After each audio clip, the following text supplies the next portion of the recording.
ছোট্ট একটা গ্রামে সোহিনী নামের এক মেয়ে থাকতো। ছোটবেলায় মা মারা যাওয়ায় সে তার মামা মামির কাছেই বড় হয়। মামা তাকে খুব ভালোবাসলেও মামি তাকে একেবারেই সহ্য করতে পারত না। ঘরের সব কাজ সোহিনীকেই করতে হতো। ঘরের ঝাড়ু পোছা করা, রান্না বান্না, এমনকি অসুস্থ মামার দেখাশোনা পর্যন্ত। একদিন, এই সোহিনী, তোর আর কত আরাম লাগবে রে? তোর জন্যই আমাদের সংসারে অভাব ঘোচে না। এখনই জঙ্গলে গিয়ে কাঠ কুড়িয়ে নিয়ে আয়। মামি, এখন মামাকে স্নান করিয়ে ওষুধ খাওয়ানোর সময়, একটু পরে গেলে হবে? মুখে মুখে তর্ক করছিস? আজ তুই যদি না যাস তাহলে বুঝবি কেমন শাস্তি হয়। অগত্যা সোহিনী চুপ করে যায় আর মামি রেগে মেগে জঙ্গলে যায় কাঠ কুড়োতে। হঠাৎ সে দেখে একটা বিশাল সাপ তার সামনে ফনা তুলে দাঁড়িয়ে। হায় রে, সাপ! সাপ! বাঁচাও!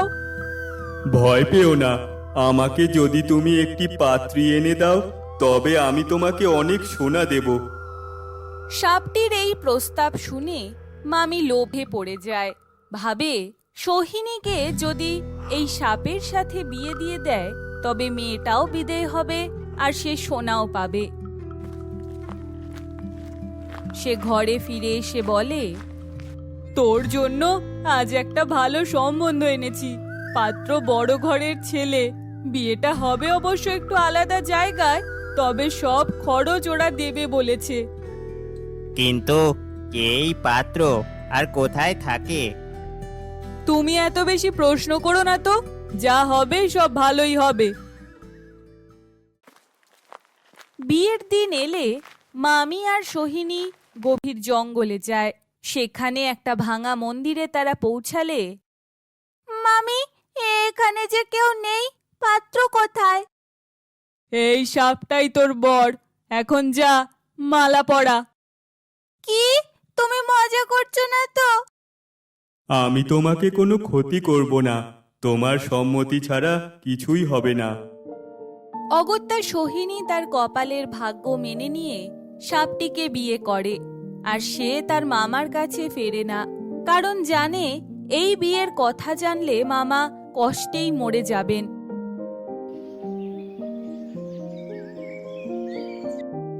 সোহিনী চলে গেছে চিরদিনের জন্য। ভালো ঘরেই বিয়ে হয়েছে ওর, তুমি আর এত চিন্তা টিন্তা করো না। এরপর দিন যায়, মাস যায়। মামার শারীরিক আর আর্থিক অবস্থা আরো খারাপ হতে থাকে। মামি বুঝতে পারে সোহিনী না থাকলে সে কিছুই সামলাতে পারছে না। একদিন হঠাৎ এক রাজবেশে এক তরুণী আর সুদর্শন যুবককে দরজায় দেখে তারা থমকে যায়। কে আপনি? কি চাই? চিনতে পারলে না মামি? আমি সোহিনী, আর এই যে আমার স্বামী রাজকুমার অরিন্দম। সোহিনী মা, এতদিন পর মামার কথা মনে পড়লো মা। কি ব্যাপার, তুই রাজবেশে আছিস যে? হ্যাঁ মামা, যাকে সাপ ভেবে মামি আমার বিয়ে দিল সে এক অভিশপ্ত রাজপুত্র ছিল। বিয়ের 1 বছর পর তার অভিশাপ ভেঙে গেছে।